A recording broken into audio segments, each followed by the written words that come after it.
Welcome to From Caving In to Crushing It, the podcast for those who find themselves immersed in adversity and choose to write their story instead of having others write it for them.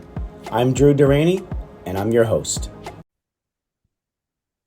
Steve Spiro, good to see you, my friend.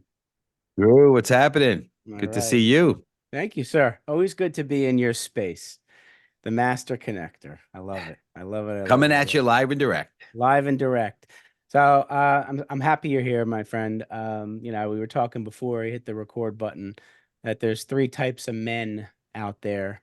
The first one is a defining moments right in front of him, and he doesn't notice it, and as if it never happened. And the other man sees it, ignores it, doesn't want to address it. And the third man is somebody like you, who I have on the show, who saw it, took it by the throat and said, there's a better way to live. I'm going to face this adversity head on, and I'm going to be a stronger man for it. So I thank you for being that person and for giving us the time to dive into your world for a little bit. I appreciate it. And you're one of those men too, obviously. So appreciate that. Thanks, sir. So, in life, we're told that life is linear, and it's no one's fault. They're trying to protect us, but inevitably something gets in the way of this straight path and kind of derails things. And depending on how we respond to it, will dictate our next course of action. So I'd love for you to reach back as far as you need to, find that defining moment, whether it was the tap on the shoulder or like what I needed, a few 2x4s upside the head to kind of wake me up and say, hey, Steve, there is a better way to live, and I'm gonna take charge. What do you think? You need one? Only one? If you have more than one that fit into a nice, circuitous road of travel, that'd be cool. Whatever floats your boat, my friend. Yeah, I mean, the first one I think was getting bullied as a kid, and not being rejected and bullied, and I think what that did was put a chip on my shoulder. My parents were divorced, so money was tight for us. So I think having that one the one area shaped me early on, and I always felt like I was never good enough, so I was always striving for more. And yeah, had a chip, and now that there was a downside to that we could talk later about, but that was I think the big driving force. And then not getting a job out of college, I went to art school for high school and college for advertising, because I knew I had some talent. My dad had a liquor store. He dissuaded me from that. So I wound up going into that route, and then I couldn't get a job, so I started a company. So, that was a bit of a wake-up call and a hit in the face. Okay, what are you going to do, right? You could either just lay down and, give up on what you wanted to do, or you just persevere through. So I persevered through, and later on realized that I actually was learning disabled dyslexic. That I realized this way later in life. Wow. And I believe that a lot of my creative talent was the good side of that, because I had to learn how to creatively problem solve. And so, but anyway, so the advertising career for a lot of years, but parallel to that, because I was bullied and not because I was afraid of my life, I wound up going into the martial arts, right? So, got a couple black belts, 4th degree in karate and 1st degree in jujitsu, and that was and there was lots of punches in the face, literally and figuratively, in that, because I was the runt of the litter at my karate studio too. I started later in life. I was the least talented guy, shorter, stocky, not the typical good martial arts guy. A lot of people I started with there were a lot younger. They got started younger. So, but I persevered and basically passed everybody. So I learned the work ethic and hard work and perseverance. It was a separator. So a lot of really cool lessons. So anyway, I don't know how much you want me to go on and on, but that was all right. my So I'm perspective. going to unpack some of this. So we've got Sure. parents' divorce, which is an early impact on you. The Yep. chip on your shoulder, which I do want to hear the drawback and the positive by it. So let's start with the parents getting divorced. How did that affect you, aside from the financial issue, which I totally get? because I'm divorced and I get it. My kids Yeah. are impacted. So tell me how that affected you otherwise. Well, I mean, I'm not like 20 something, right? So, in my era, tail end of my era, it was not socially acceptable like it is today, and so Mhm. I was a little bit of an outcast. So there was that part. There was a feeling of loss of security, right? Knowing that mom and dad were together as a couple, so there was Yeah, that insecurity. yeah, yeah.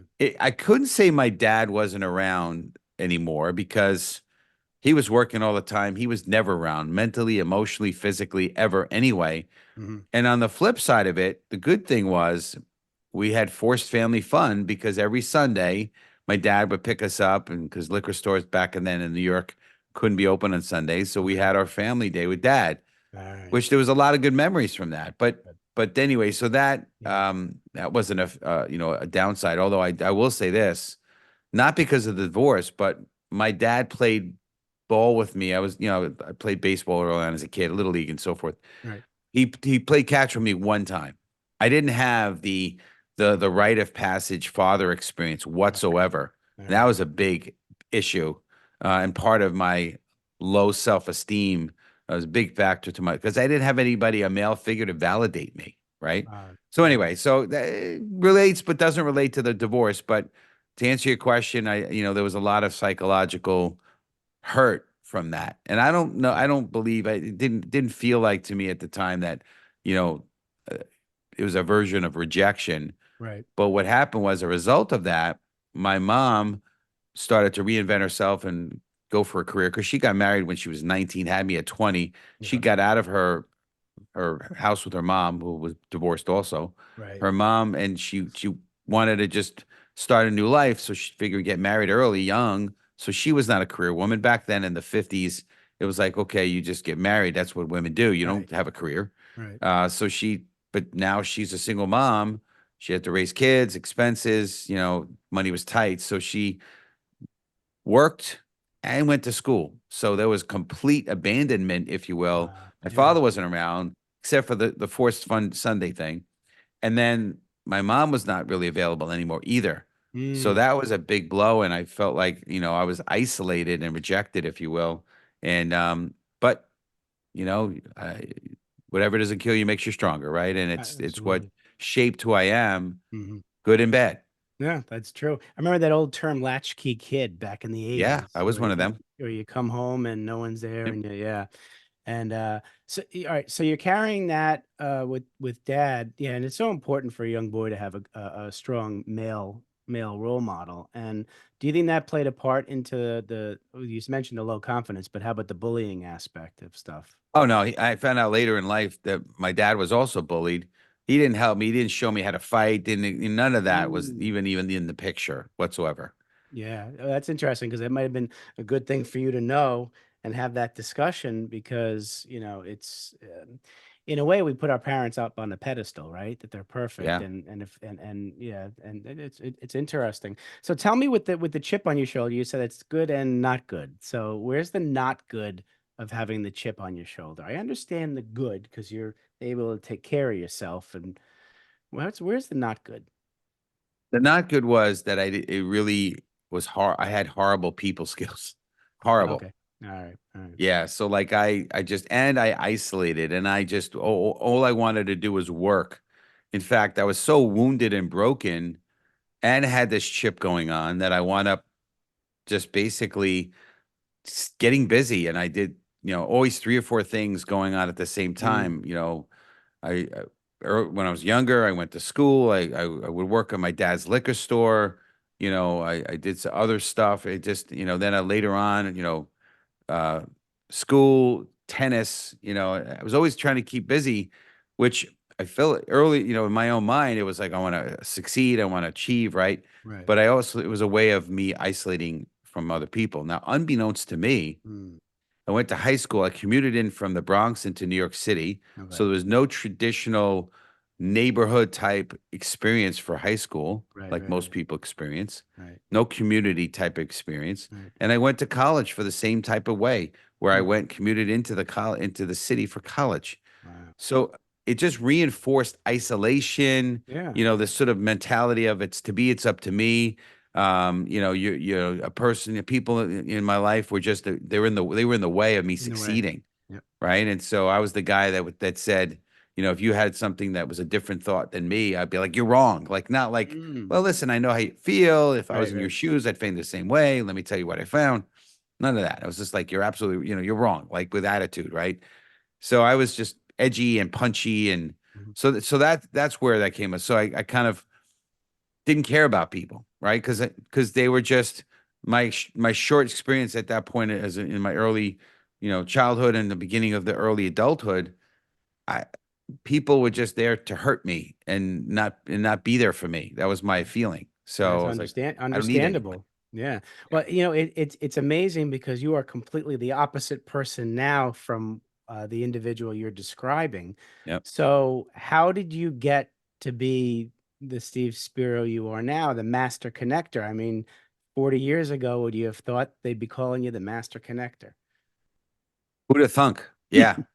It's interesting. So, early on in my 30s, Yeah. through a good friend I worked with in the advertising industry, he introduced me to an extremely successful entrepreneur Hmm. who took me under his wing and got me in a path of self-development, books and audios and Okay. networking. Now, I had started self-development in the martial arts, Right. doing that for years. Hmm. Started training in '83, and that was a great experience, like I said. And I did start to do some reading, and learning about the culture and all that. But it wasn't until I had this experience where I started to see the value of self-development. And I read books like How to Win Friends and Influence People and Hmm. Think and Grow Rich and The Magic of Thinking Big and The Friendship Factor. And, there's all these books I could rattle off. And nowadays, like The Atomic Habits and uh, Compound Effect. And there's all sorts of really good books. But Right. anyway, Robert Kiyosaki's book and all that stuff. Yeah. But self-development was big. So I started to grow. And this mentor that I had in my life he is amazing. He still is in my life.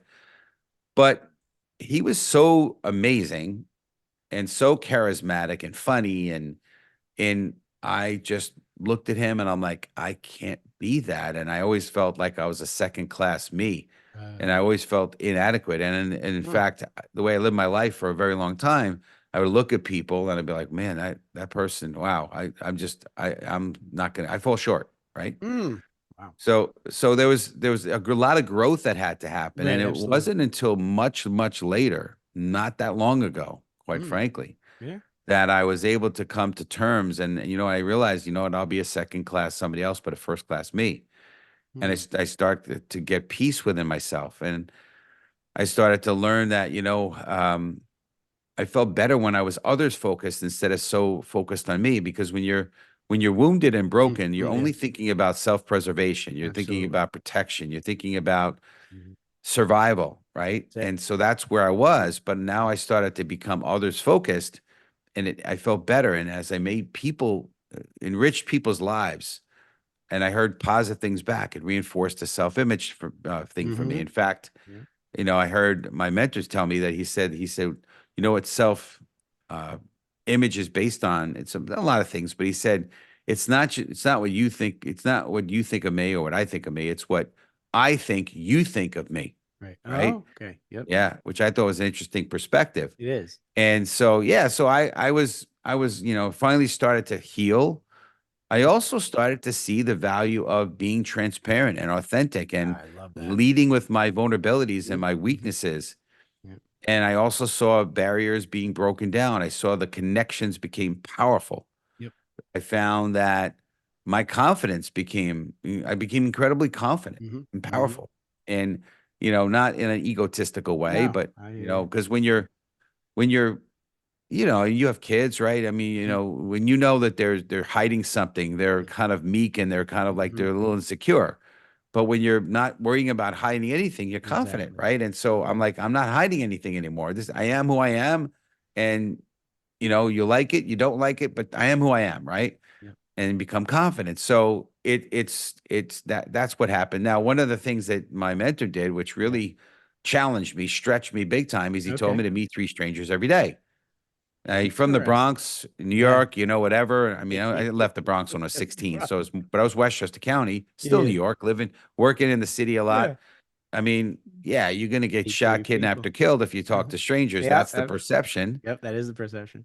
But I didn't, those negative things didn't happen, and it started to again help Mhm. me see, feel better about me. And I found that the more I was others focused, and the less I put my eyes on myself, the more confidence I started to have, and I felt better about me. And Right. I saw a lot of that type of thing happen in the martial arts Mhm. when I did what others were not willing to do. I felt way better about myself. Mhm. And so that was part of it. I'm like, no one is doing this. I'm doing this, right? It's like, wow, like I'm a separator. I'm separating myself here. And Absolutely. so yeah, so that amassed a big network, and I started to, I'll call it, perfect the connections when I would Mhm. meet people. I started to perfect, um that's probably not the right word, perfect, but I started to craft and come up with what worked for me Right. in terms of the communication style, in terms of, Sure. messaging, the story, all that, and people, I started creating meaningful connections, and it was and is extremely, I don't know, it's fulfilling and rewarding to me. And then Mhm. ultimately, what finally happened was, and this was about the January just before COVID, I Okay. finally, through hearing an audio message I heard, uh, put together a personal mission statement, and I did that, Okay. and it Would you was care amazing, to and it share was, that? I'd love to hear. um, I'll give you the short version. Give It's me the fairly short. lengthy, but it's basically to uplift, inspire, and encourage people, and help bring people into a better place in life. Love it. Basically, that's Absolutely. the short version of it. Yeah. Yeah. Um, and it's wrapped around mentorship, because Mhm. mentorship has been such an important part of my Yes. life, Absolutely. and being able to kind of pay that forward, and so forth. And yeah, so that's kind of what happened, and I started to see that I have a purpose now. And I know a lot of people, I heard this on an audio this morning, Yeah. that many people are focused on their passion, but instead they should be focused on their purpose. Purpose. Yes. Yep. Yeah. Yep. And that's what shifted too, because now I have a purpose that, you know, a lot of people have goals. I'm going to climb Kilimanjaro or something like that. And that's Yeah. great. But once you climb it and that's your ultimate goal, then So what then else what? do you get to live for? Then Right. what? I mean, you could try to Exactly. come up with something else, Yeah. but this purpose that I have, I won't be able to completely accomplish until I'm in the grave. Yeah. Right. Uh, So it's something I'll strive for till I'm hope to live to 120. Right. So I love it. I'll, you I know, love that. And I love what you mentioned though about the purpose can lead to a passion. Your purpose can become a passion. It doesn't happen the other way around. mm, And I love how you mentioned the word meaningful connections, yeah. right? And also the point that when you live to serve others in kindness, which is what you do, it does come back to you in Oh, yeah. many different ways. And as I tell people, we heal from within. Yep. And so rather than you look to the outside to heal by you changing your behavior and uplifting other people, you started to heal yourself from within. And all of a sudden you had this self-trust, self-respect, self-confidence. Sure. That's an amazing feeling. And I've gone through Yeah. something similar to what you're mentioning. So I'm impressed and inspired by you. So now you have this new Steve who took this on and created a stronger Steve. What have you done with it personally and professionally to continue to give back? Yeah. I mean, I've very selectively allowed people to come into my life, Mhm.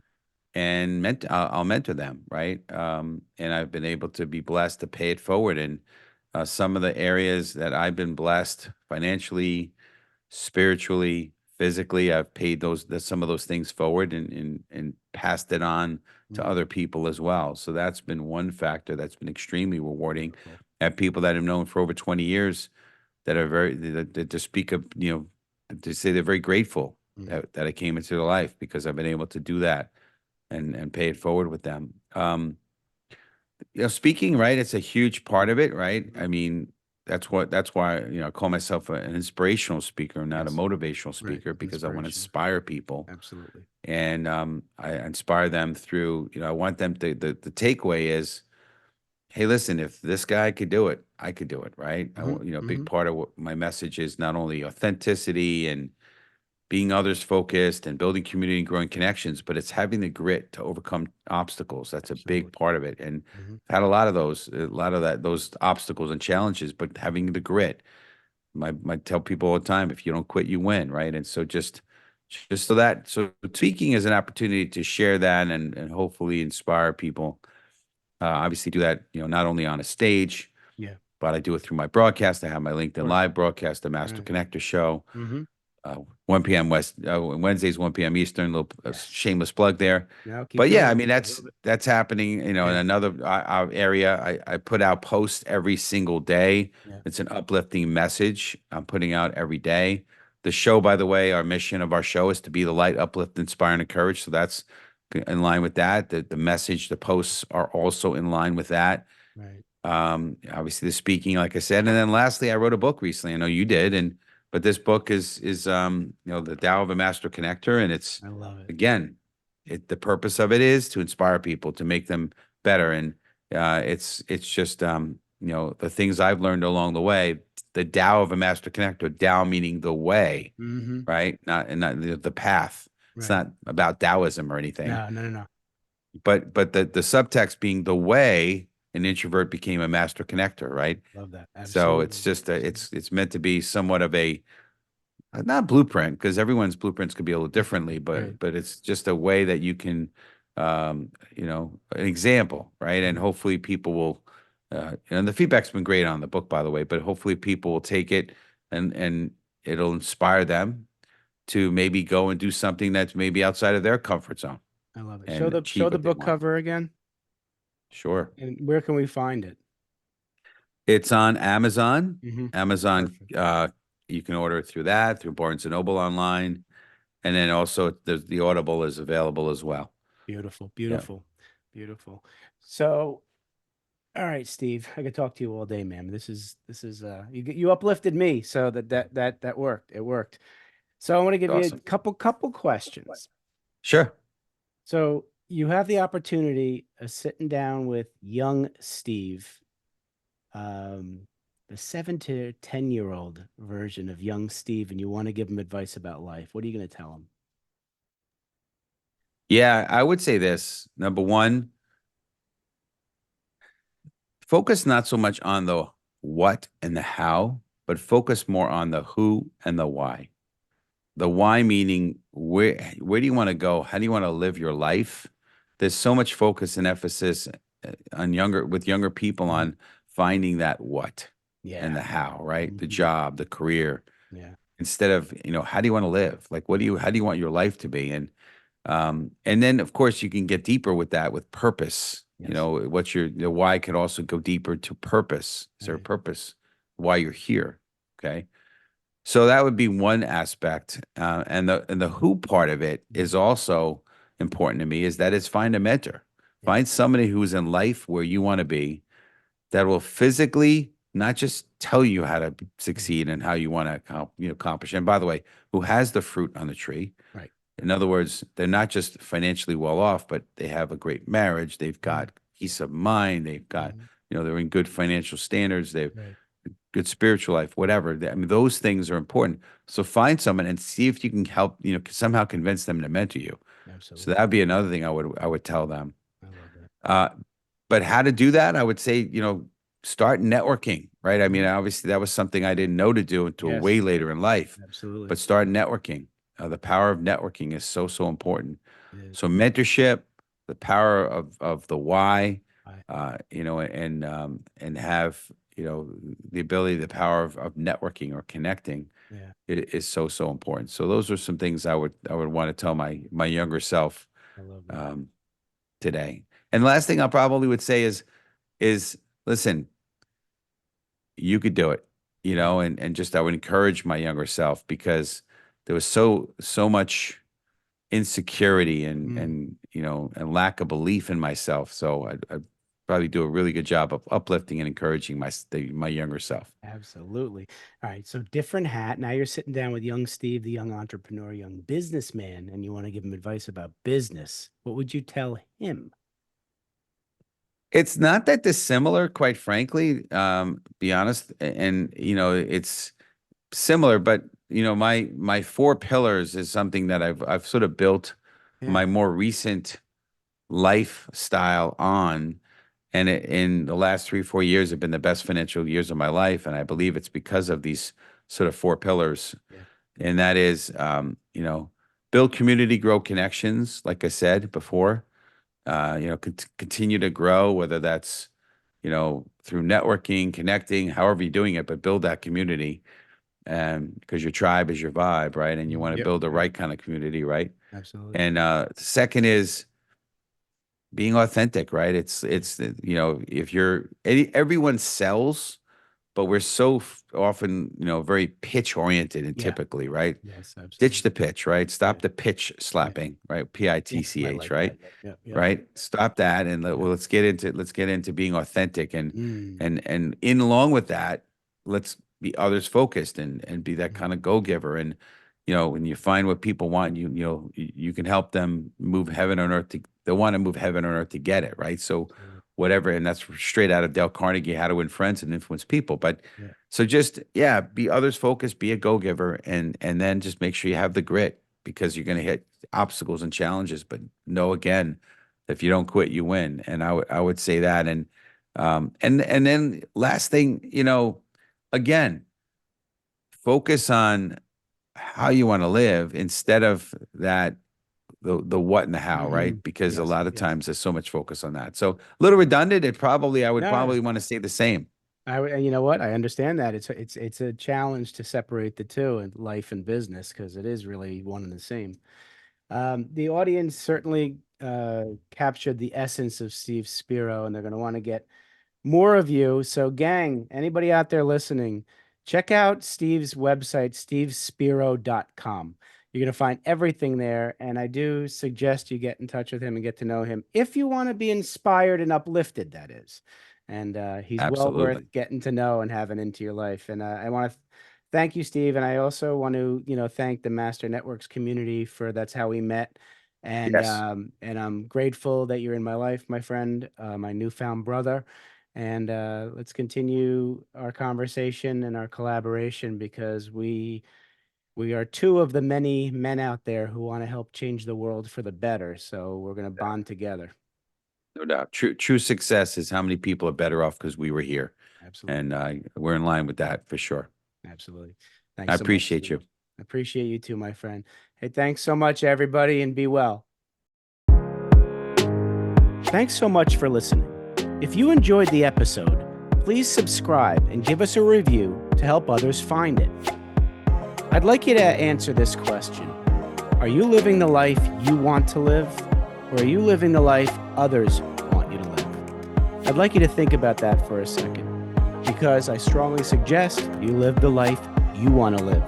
If you want to learn more about what I stand for and my services and how I'm able to help many men get out of their own way, please go to my website at www.profitcompassion.com.